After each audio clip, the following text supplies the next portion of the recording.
बिस्मिल्लाहिर्रहमानिर्रहीम। अस्सलाम वालेकुम नाज़रीन, मैं मोहम्मद फारूक डोगर नुमाइंदा ख़ुसूसी रोज़नामा पाकिस्तान मलेशिया प्रोग्राम आमने सामने में हाजिर खिदमत हूँ। हमारे साथ मौजूद हैं आज़ाद तज़िया निगार जनाब MS अतर कुरैशी साहब, जो कि प्रोग्राम आमने सामने के मुस्तकिल तज़िया निगार हैं। हम जनाब कुरैशी साहब को खुशामदीद कहते हैं। नाज़रीन, गुज़िश्ता रात एक बहुत बड़ा अपसेट हुआ। अपोजिशन अक्सरियत के बावजूद चेयरमैन सेनेट का इलेक्शन हार गई। गुलसा प्रोग्राम में जनाब कुरैशी साहब ने प्रेडिक्शन की थी यूसुफ रज़ा गिलानी साहब जीत चुके हैं, क्योंकि मैंने इनको पहले ही बता दिया था कि सादिक संजरानी चेयरमैन सेनेट बन जाएंगे। इसके साथ साथ जो डिप्टी चेयरमैन सेनेट के लिए जो सुनने में आ रहा था जी के मौलाना अब्दुल गफूर हाज़री ने डील कर ली है और वो डिप्टी चेयरमैन बन जाएंगे और ये सादिक संजरानी बन जाएंगे, तो वो भी हार गए हैं और ज़्यादा मार्जिन से आ रहे हैं। और इसमें जो सबसे अहम बात जो नज़र आ रही है वो ये है कि हफीज शेख के भी बारी में 7 वोट रिजेक्ट हुए थे और इस चेयरमैन सेनेट के इलेक्शन में भी 7 वोट रिजेक्ट किए गए हैं। तो ये एक बहुत बड़ा एक पजल है जो देखते हैं कुरैशी साहब कैसे हल करते हैं। और जो दूसरा जो टॉपिक है वो है मियाँ जावेद लतीफ़, मेंबर कौमी असम्बली है मुस्लिम लीग नून के। उन्होंने कल कहा है जी कि अगर मरियम नवाज को कुछ हुआ तो हम पीपल्स पार्टी की तरह पाकिस्तान खप्पे का नारा नहीं लगाएंगे। तो ये भी आप पूछेंगे कुरैशी साहब से कि ऐसा क्या उन्होंने देख लिया, ऐसा उन्होंने क्या किया कि उन्होंने इस कदर जो मुल्क के हालात गुजर रहे हैं तो ऐसा नाजिबाना उसने बयान दिया है, गैर जिम्मेदाराना बयान दिया है। तो उसके ऊपर भी बातचीत करेंगे। जी कुरैशी साहब, चेयरमैन सेनेट इलेक्शन। बिस्मिल्लाहिर्रहमानिर्रहीम वरफ़ाना लका ज़िक्रक सदक़ल्लाहुल अज़ीम। अस्सलाम वालेकुम वरहमतुल्लाहि वबरकातुहू।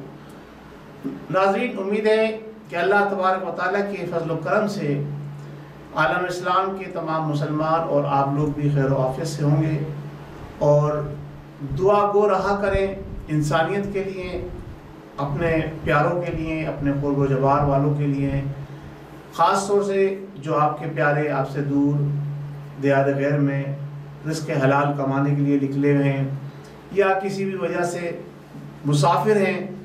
अल्लाह तबारक व तआला उनको सबको खैर व आफियत से अपनी मंजिल मक़सूद तक पहुँचाए।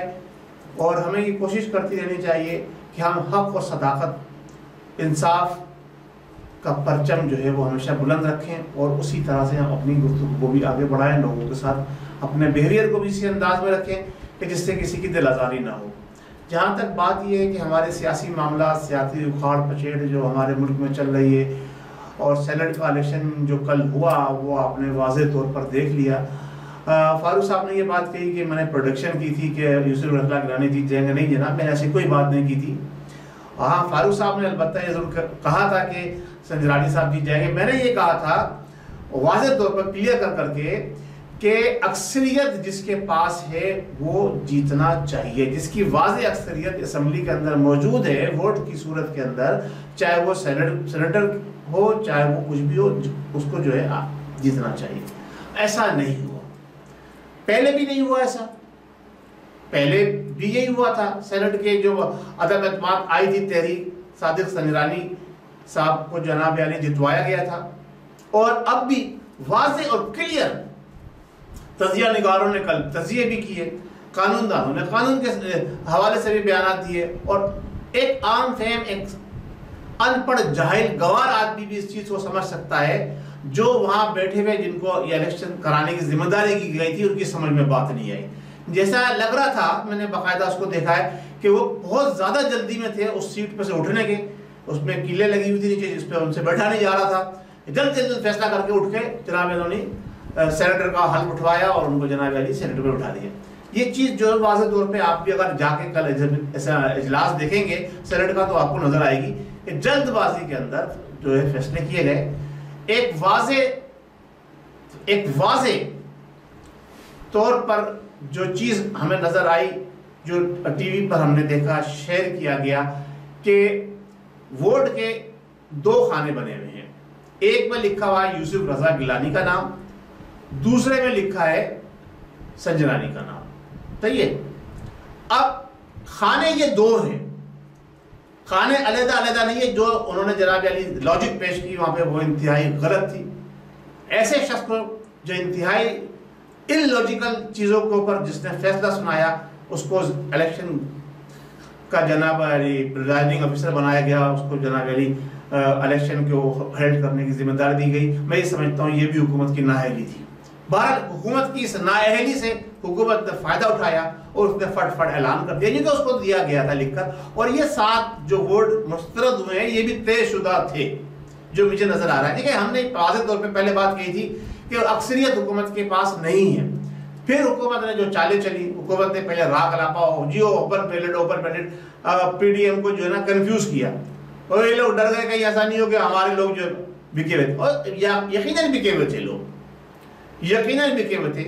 वरना जहां 98 में से 7 अफराद ने नामों के सामने मोहर लगाई है, तो ये 7 ने क्यों नाम के ऊपर लगाई मोहर? अच्छा, लेकिन नाम के ऊपर भी जो मोहर लगी है तो वो वैलिड है। इस बात को एक आम इंसान में एक आम शहरी भी चैलेंज कर सकता हूं। हम वोट देते आए 6-8 मरतबा इस अमल से गुजरे हैं कि जनाब अली खाना होता है, उस खाने के अंदर उसका नाम लिखा होता है और उसके आगे मोहर लगानी होती है, चाहे उसके नाम के ऊपर लग जाए चाहे उस खाने में। वो खाने के अंदर मोहर लगी है, वो जो खाना जो कह रहे हैं ना, खाना, नाम का खाना। हाँ, अगर मोहर थोड़ी सी ऊपर लिखी हुई होती तो भी ये देखा जाता है कि अगर मोहर जो है 30% दूसरे के नाम पर चली गई है और 70% जो है दूसरे के नाम पर है, तो 70% वाले को कंसिडर किया जाता है। या 20% जनाब अली ऊपर चली गई है और 80% नीचे है, तो 80% वाले को कंसिडर वोट किया जाता है। ये मुसल्लमा उसूल है। वहां पर इतने बड़े बड़े लोग बैठे हुए थे, वो जो नाइक साहब थे, फारूक नाइक साहब, उन्होंने भी एक्सप्लेन किया, लेकिन मैं समझता हूँ उनके एक्सप्लेन करने में भी कुछ वो चीज क्लियर नहीं हुई जो बहुत ज्यादा क्लियर कर सकते थे, वो जितने वो पढ़े लिखे आदमी है। लेकिन बात ये कि फैसला तयशुदा था और उस फैसले पे अमल हुआ है। हुकूमत ने अपना सेनेटर लाना था। हाँ, दूसरा जो इलेक्शन हुआ है डिप्टी सेनेट का, वो वाकई सरप्राइजिंग है। डिप्टी चेयरमैन का जो इलेक्शन हुआ है वो वाकई सरप्राइजिंग है। अच्छा, वो उसका असर पड़ा है मेरा ख्याल है। जो सेनेटर जब मुंतखब हो गया, चेयरमैन सेनेट जब मुंतखब हो गया, चेयरमैन सेनेट जब मुंतखब हो गया हुकूमती जमात का, तो उसका असर पड़ा। मेरे हिसाब से ये दोनों इलेक्शन पहले होने चाहिए थे, उसके बाद रिजल्ट अनाउंस करने चाहिए थे। एक इलेक्शन हो गया, उसका डब्बा उठा के साइड में रख देते, फिर दूसरा इलेक्शन हो गया, फिर उसका डब्बा सामने आता, फिर दोनों का रिजल्ट अनाउंस किया जाता। ये तरीकेकार भी गलत है हमारे हिसाब से। ठीक है, कानून के अंदर होगा, लेकिन एक आम फेम इंसान के हिसाब से ये तरीकेकार गलत है।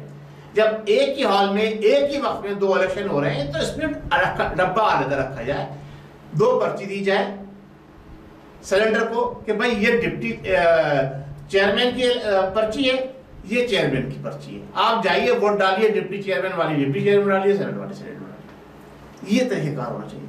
आपने ये इलेक्शन कराकर जो सब जिसे कहते हैं ना सपोर्ट करिए, इसीलिए उन्होंने जल्दबाजी को, वरना ये नतीजा रोका भी जा सकता था। ये तरीकेकार इसका जब वहां पर इमाम आ गया था 7 वोटों का, तो इस नतीजे को होल्ड किया जा सकता था कि भाई होल्ड करेंगे, पहले डिप्टी चेयरमैन का इलेक्शन हो जाए, उसके बाद फिर हम इस पे जो है वो देखेंगे क्या सूरत हाल बनती है। तो ये सारा गेम हुकूमत का रचाया हुआ था। अच्छा, फिर वही वाली बात मैं कहता हूँ, फारूक साहब फिर नाराज हो जाते हैं, लेकिन मैं मजबूर हूँ कहने पे, फारूक साहब मजबूर है नाराज होने पे, कि इस सारे गेम के पीछे हाथ किसका हो सकता है? बस आपको सब समझदार है सारे, हर जगह नहीं होता उनका हाथ, गलत है यार। जब से पाकिस्तान बना है उन्हीं का हाथ है, सबसे बड़ा हाथ ही उन्हीं का है, सबसे बड़ा जूता भी उन्हीं का है। चलिए ठीक है, आपकी अपनी ओपिनियन। अपनी ओपिनियन क्या है? जो खुला नजर आ रहा है आवाम को, आवाम को उन्होंने बम धमाकों, ज़ल्ज़लों और जनाब परेशानी के अंदर आवाम की खिदमत कर करके अगर उन्होंने आवाम की आंखें बंद कर दी है तो वो वादा लेते हैं। वरना सबसे ज्यादा आवाम को नुकसान पहुंचाने वाले वही लोग हैं जो आवाम के मुहाफिज हैं। हमने यही देखा है। अभी भी 2 कत्ल हो गए, समझे ना, जो पिछले दिनों कोई पूछने वाला नहीं था। कौन कत्ल हो गए? कत्ल हुए वहां पर 2 पुलिस मुकाबले के अंदर नौजवान कत्ल हुआ पिछले दिनों में, कोई पूछने वाला नहीं। बात सिर्फ ये है कि इनोसेंट पर्सन को आप, वो गाड़ी ड्राइव करके जा रहा था, उसको गोलियां मार के खत्म कर दिया। ये सारी चीजें पाकिस्तान में चल रही हैं। ये हमारे लॉ एंड ऑर्डर के जिम्मेदार लोग जो है, जिसको दिल चाहता है भून देते हैं, जहाँ दिल चाहता है भून देते हैं, उनको कोई पूछने वाला नहीं है। नहीं तो अभी ये बताए ना कि ये जो गेम चली है, कुछ लोग कह रहे हैं कि मुस्लिम लीग नून ने गेम चला दी है, कुछ कहते हैं पीपल्स पार्टी ने गेम चला दी है। ये हुआ क्या है? 7 वोट क्यों रिजेक्ट हो गए हैं? देखिए 7 वोट, अब आपने खुद ही बताया था कि जी उन्होंने ऑफर किया गफूर हैदरी साहब को कि डिप्टी चेयरमैन, किसने? हुकूमत ने। हाँ की है कि जब आपको हम डिप्टी चेयरमैन बनाते हैं इसलिए कि उनके साथ 7 वोट थे, वो 7 वोट आ जाएंगे। सही है।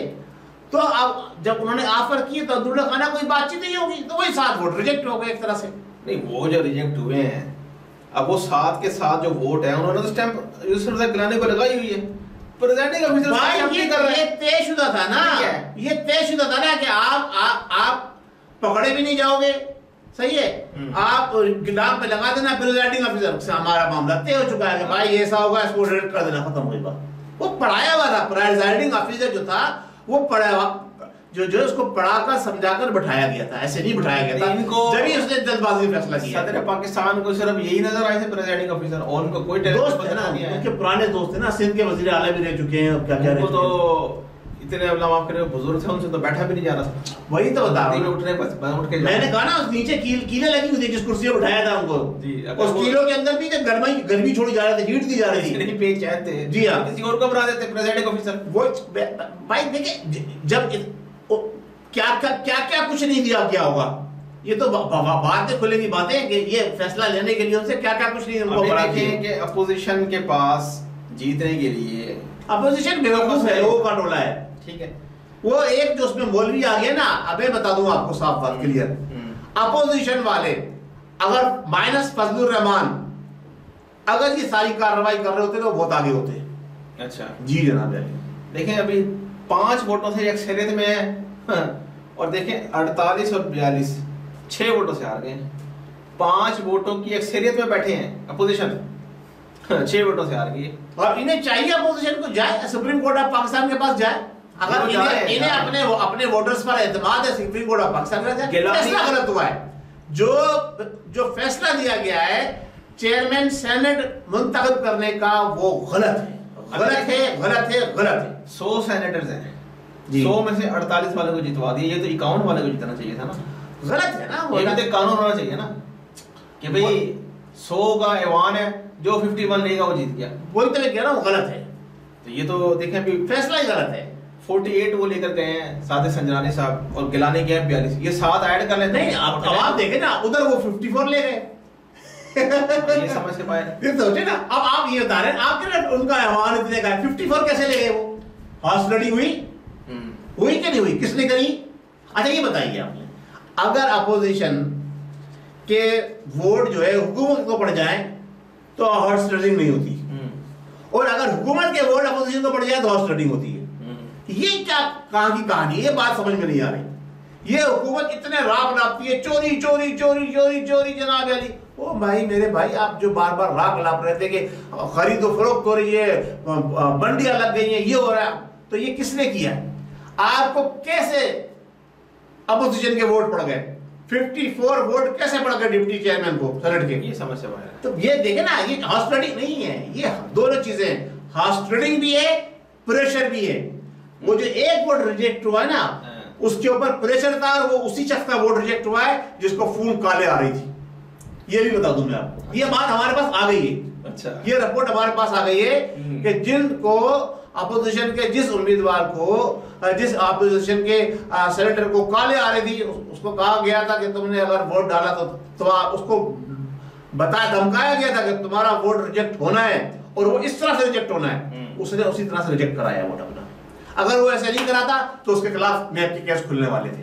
ये रिपोर्टें हमारे पास आई हैं। अच्छा जी जनाब अली, और भी पता नहीं क्या क्या कुछ होता। अच्छा, दूसरा हुकूमती सेनेटर हैं इजाज चौधरी, फिर वो कल कह रहे हैं जी कि सारे सेनेटर से ये जो परवेज खटक साहब हैं ये कुरान पे हलफ लेना चाहते थे, तो काफ़ी लोगों ने इस पर नाराज़गी का इजहार किया। तो उसके बाद वो कहते हैं, फिर उन्होंने तस्दीक कर दी है कि जी हाँ जी, कुछ सेनेटर्स ने कुरान शरीफ पे हलफ दिया जी हम चेयरमैन सेनेट के लिए हुकूमती उम्मीदवार को ही वोट देंगे। तो उन्होंने किस वजह से उस पे हलफ लेना चाह रहे थे? परवेज खटक से ही पूछा, किस बात पे लेना चाह रहे थे कि भाई ये आपने ना वोट चेयरमैन सेनेट के लिए अपने उम्मीदवार को देना है, अपने ही उम्मीदवार के लिए लेना चाह रहे हैं ना, अपने उम्मीदवारों को। चलिए, अगर अपने ही उम्मीदवारों से ले रहे थे तो वो ठीक है, वो उनकी पार्टी पॉलिसी है, वो चाहे तो ले सकते हैं। तो ये क्या है, जबरदस्ती किसी से कुरान नहीं, जबरदस्ती क्या बात, ठीक है, जबरदस्ती क्यों हो लोग? अब देखें, जबरदस्ती के फेर में वही आएगा जो काना होगा, चाहे वो सेनेटर हो, चाहे वो सूबाई असेंबली का मेंबर हो, चाहे कौमी असेंबली का मेंबर हो। प्रेशर में किसी के वही आएगा, धौंस धमकी में वही आएगा जो क्लियर नहीं होगा। नहीं बस अच्छा, मैं चोर डाकू बेईमान लूट खसोट का पैसा जमा किए हुए पैसे देकर जो लोग आते हैं, सुन लीजिए बात, सुन लीजिए, जो आते हैं वो जनाब अली दोस्त में भी आते हैं, धमकी में भी आते हैं, प्रेशर में भी आते हैं, और जो क्लियर होते हैं वो चाहे वो हुकूमती दोस्त धमकी हो, चाहे वो इदारों की दोस्त धमकी हो, उसमें नहीं आते। बार मेरी जो नाकिस मालूमात है उसके हिसाब में तो ये मुस्लिम लीग नून गेम कर गई है गिलानी के साथ। मुस्लिम लीग नून गेम कर गई है। मैं आपकी इस बात से मुख्तलिफ नहीं हूं, आपकी इस बात से मुख्तलिफ। ये जो नून लीग की क़यादत है ना, ये एतबार के काबिल नहीं है। नहीं है एतबार के काबिल, आपके एतबार के काबिल नहीं है ना। नहीं, किसी के एतबार के काबिल नहीं है। आप किसी के एतबार की काबिल नहीं। हमेशा वादा खिलाफी की है। जरदारी हमेशा वादा की बातदारी करता रहा। वो तो नारा आदमी है जनाब, वो हमेशा वादे की बातदारी करता है। सही चलता है। या आप गलत बयानी से काम कह रहे हैं। आप जैसा कि पता क्या है, जिस तरह के जो लोग हैं ना, जो अपने चैनल लेके बैठे हुए हैं, अच्छा, बेतुके सर्वे, बेतुके जनाब तस्जिए, इसका कोई सरोपेर नहीं, जैसे वो करते हैं, और उसकी वजह से भी लोगों पे असर पड़ता है। अब आपने कह दिया जनाब, जो लोग एक तहरीक लेके चल रहे हैं, सही है, और इसमें ये बताइए कि अगर चेयरमैन पीडीएम का, ये वो पीपल्स पार्टी और मुस्लिम लीग की बात नहीं हो रही है यहाँ पर, या पीडीएम की बात हो रही है, वो उनका मुत्तफका उम्मीदवार था, तो क्या कोई अपने ही पांव पे कुल्हाड़ी मारना चाहेगा? अगर चेयरमैन सेनेट पीडीएम का बन जाता तो उससे क्या मुस्लिम लीग को नुकसान होता? ये तो आप मुस्लिम लीग की आदत से पूछे ना। नहीं तो आप ये तज्जिया तो आप कर रहे हैं ना। मुस्लिम लीग क़यादत नहीं कर रही, हमेशा धोखा दिया है। मुस्लिम लीग क़यादत नहीं कर रही, बात आपने की है, आप मेरी बात का जवाब दीजिए। हमेशा धोखा दिया है। आप मेरी बात का जवाब दीजिए कि आप एक रेलगाड़ी को लेके चल रहे हैं जी, उसमें 2 पहिए आगे लगे हुए, 2 पीछे लगे हुए, 4 पहिए हैं। आप क्या चाहेंगे कि उसका एक पहिया टूट जाए? वो तो पहिया समझते आप दोनों, वो तो अपने को पहिया समझते नहीं है। आप दोनों एक रेलगाड़ी में बैठे हुए उस वक्त नहीं समझेंगे, उस वक्त नहीं कि आप जहाज में बैठे हो, दोनों उसी रेलगाड़ी में बैठे हुए, दोनों ये तरीके लेके चल रहे हैं, दोनों अपनी एनर्जी लगा रहे हैं, दोनों अपना टाइम दे रहे हैं, दोनों अपना पैसा लगा रहे हैं, फिर आप क्या चाहेंगे? क्या वो टूट जाए? कहीं रुक जाए? बताइए, मैं आप जवाब, आपने सवाल किया नहीं मेरे आपको जवाब दे रहा हूँ ना। अगर ये वाकई एक दूसरे के साथ सिंसियर होते तो गिलानी को 42 वोट मिले। अब क्या कैसे मिले 42 वोट? क्या पता किसने धोखा दिया? कैसे धोखा दिया? आप कैसे कह रहे हैं कि मुस्लिम लीग वालों ने किया? गेम चलिए नहीं, नवाज चौधरी का ट्वीट पढ़ ले, क्या कहा उसने? गलत है, क्या कहा उसने? पढ़ ले ट्वीट, गलत है, वो भी गलत है। नहीं, वो गलत है ना। एक दूसरे पे जब उनको आपस में एक दूसरे पे एतबार नहीं है तो वो क्या पीडीएम चलेगी? चले हमारा हुकूमत कामयाब हो चुकी है दरौने डालने में। देखिए पीडीएम में दरौने डाल चुकी है। देखिए पीडीएम को तो मैं कुछ मानता ही नहीं हूँ। मैं क्या मान लूँ? अपोजिशन इत्तेहाद मान ले, अपोजिशन इत्तेहाद जो भी कुछ है, दरार पड़ चुकी है। मैं तो बात शुरू से कहते आ रहा हूँ, अपोजिशन इत्तेहाद जो है वो है ही नहीं, मुखलिस ही नहीं है। और उसने आवाम के लिए कोई बात नहीं करी है, ना वो कर रहा है। वो सब अपनी अपनी सीटें बचाने के, अपनी अपनी जनाबली कुर्सियां बचाने के, अपने आप को बचाने के चक्कर में लगे हुए। ये तो बात हम पहले दिन से कहते आ रहे हैं, ये तो कोई नई बात नहीं है। लेकिन यहाँ इस मौके पे अगर आप ये कहते हैं कि जनाब मुस्लिम लीग ने जनाबली धोखा दे दिया, क्या नाम है, पीपल्स पार्टी को, तो यहाँ मुस्लिम लीग और पीपल्स पार्टी की बात नहीं हो रही है, यहाँ पीडीएम की बात हो रही है, जिसमें ये सब मुत्तफिक है। हाँ, इसके अंदर जो एक गंडा अंदा है वो फजलुर रहमान। अच्छा, वही तो मेरा बंदा है, वही उसको ये निकाल देते, ये दोनों कामयाब हो जाते हैं। वही तो मेरे बंदा, उसको ये निकाल देते, वो निकल नहीं सकता। अब वो तो मुसल्लत करता है। मुसल्लत किसका? पीडीएम बनाई उसने। नहीं, ये गेम है सारा ऊपर वालों का, बूट वालों का जनाब, ये बूट वालों का गेम है। ये इनको कामयाब नहीं होने दे, बस सारा गेम यही चल रहा है। तो अब आप देखें ना, कभी अभी बहुत सारी चीजें हम आगे चलेंगे, किसी मौके पे बात करेंगे। अब दूसरा बात, आप पॉइंट क्या है आपका, उससे बात। दूसरा पॉइंट ये है जी कि मियां जवेद लतीफ एक एमएनए है मुस्लिम लीग नून के, उन्होंने कल एक ऐसा गैर जिम्मेदाराना बयान दिया है। कहते हैं अगर मरियम नवाज को कुछ हुआ तो हम पीपल्स पार्टी की तरह पाकिस्तान खप्पे का नारा नहीं लगाएंगे। और तेरी औकात क्या है पाकिस्तान खप्पे का नारा तो नहीं लगाएगा? है होता कौन है तू पाकिस्तान के बारे में ऐसी बात करने वाला? सोच समझ के बयान देते हैं, वैसे भी लीडर बने फिरते हैं। चलो ठीक है, आपने बता दिया, आप बताए ना। ये कोई औकात ही नहीं है। ये गैर जिम्मेदार जब आप खुद ही कह रहे हैं उसकी कोई औकात नहीं है तो उसके बयान की अहमियत क्या है? मेरा बयान है ना, अपना देना, अपना उसके बयान की कोई अहमियत ही नहीं है जी, उसके बयान की कोई अहमियत ही नहीं है। ये देखिए, आप अगर आप मुझसे तजिया कर रहे हैं तो पहले आप मुझसे पूछे, आपने कहा कि जनाब अली उसकी कोई औकात नहीं है, उसकी कोई अहमियत नहीं है, मेरी निगाह में तो नहीं है, तो ठीक है, जब नहीं है तो फिर उस पर बात करना, उस पर बहस करना है, आप करें ना, नहीं है भाई जिसकी कोई अहमियत ही नहीं है उस पर तजिया करना क्या बेकार है, बेसुध है ना। आप तजिया कीजिए, उसको ये बात कहनी चाहिए थी। भाई देखिए, कोई भी बात जब कोई कहता है पाकिस्तान के बारे में खास, देखिए कोई भी बात जब किसी भी चीज के मुतालिक कहता है तो उसके पीछे कुछ मामलात होते हैं, कोई ऐसी चीजें नजर आ रही होती है। जब आप खुद ही कह रहे हैं एमएनए है और सीनियर तरीन इंसान है, सीनियर एमएनए है, तो उसको कोई ना कोई मरियम नवाज का जब उसने नाम लिया है और उसको ये कहा गया है कि मरियम नवाज को कुछ हुआ तो इसका मतलब ये है कि कुछ सराउंडिंग में चीजें ऐसी हो रही हैं जो मरियम नवाज के लिए नुकसानदेह साबित हो सकती है। चाहे वो उसको उठा के जेल में बंद किया जाए, चाहे वो जनाब अली, जहां पाकिस्तान में तो हर चीज मुमकिन है ना भाई, बेनजीर जैसी को जनाब अली उड़ा दिया गया, सही है, लियाकत अली खान जैसे को उड़ा दिया गया, और भी बहुत सारे ऐसी चीजें हुई हैं। तो जब एक मुत्तफाका तौर पर एक मुस्लिम लीग की एक इस वक्त नायब सदर बनी हुई है, जो भी कुछ उसके पास होता है लीड वो कर रही है, तो अगर उसके मुतालिक उनकी जमात का कोई एमएनए ऐसी बात करता है कि उसको कुछ हुआ तो इसका मतलब ये है कि कुछ सराउंडिंग में ऐसी बातें उनको नजर आई है तो उन्होंने ये बयान देने पे मजबूर हुए, वरना खाना कहीं कोई शोशा नहीं छोड़ेगा ऐसे। और अगर वाकई ये बात सच है तो अगर उन्होंने बयान दिया है तो कुछ ना कुछ हो भी जाए, उसको बताए ना कि मैंने ये चीज देखी है, ये तो खाली बयान दे देना ना, नहीं आप कुछ है ना, आप तजिया आप करें, आप क्वेश्चन करें, मैं कैसे इस बात पे तजिया करूं यार, क्वेश्चन करें भाई, मैं तजिया उस चीज पे करूंगा जो चीज सामने हो चुकी होगी या होती भी नजर आ रही होगी। इसके हो सकता है सारे ये मशहूर होने के हर सारे और कुछ भी नहीं है, अपने आप को हाईलाइट कराने के लिए। आप क्यों बैठे हुए यहाँ मीडिया के ऊपर, आप क्यों बैठे हुए बताइए? मैं मशहूर होने के लिए बैठा हूँ, फिर काय के लिए बैठे हुए? मैं तो अवाम की खिदमत के लिए बैठा हूँ। कोई नहीं खिदमत कर रहा है, कोई खिदमत नहीं कर रहा है, कोई और काम करे, कोई और तरीके से खिदमत कर ले, वो भी कर रहे हैं, लेकिन लोगों को इंफॉर्मेशन ये आप हर एक को जो है इतना हल्का ना लिया करें, हर एक के मुतालिक ऐसी बात ना किया करें। बात ये है कि देखें, हम जो यहाँ काम कर रहे हैं, सही है, हम तो बाहर बैठ के काम कर रहे हैं, वो फील्ड के अंदर है, उन्हें ग्राउंड रियलिटी ज्यादा अच्छी नजर आ रही है। उन्होंने कोई बात महसूस की होगी तो ये अल्फाज उनकी जबान से निकले, अब उसमें कितनी सदाकत है, कितना जनाब ये है कि आहिस्ता आहिस्ता खुल के सामने आपके आ जाएगा। देखिए, जो मुल्क के अंदर सूरत हाल चल रही है, मुल्क के अंदर कोई भी ना चादर और चार दीवारी का तहफ़्फ़ुज़ है, ना ही किसी इंसान की जान और माल और इज्जत आबरू की वहां पर कोई गारंटी दे सकता है। वजीर आजम पाकिस्तान भी नहीं दे सकता, सदर मुमलिकत भी नहीं दे सकता, तो फिर कौन देगा? जब ऐसा जब माहौल हो तो कुछ भी मुमकिन हो सकता है। जो उन्होंने अगर ये बात कही है तो कुछ सोच समझ ही गई होगी।